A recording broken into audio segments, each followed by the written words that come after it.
Wouldn't it be nice for a change to get fair value for your dollar, to be able to pay less and get more for your hard-earned money? Like dreams of winning the lottery, it sounds too good to be true. But when you consider building a factory-built home, the dream of value for your housing dollar becomes a reality. Today's manufactured homes are quality constructed, aesthetically pleasing homes built in a factory that allows home builders to pass along the savings over traditional site-built construction costs to home buyers. And your investment in a factory-built home is protected. Between 2014 and 2019, manufactured and modular houses appreciated in value at an astounding median average of 39%, on average 6% more than site-built homes.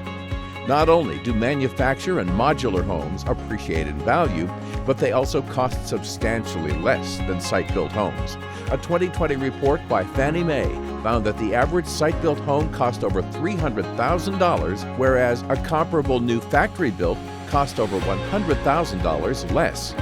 The biggest difference between a traditional site-built home and a home constructed in a factory is the size of your bank account, which will always be a lot bigger when you choose a new, modern, manufactured or modular home in Kansas.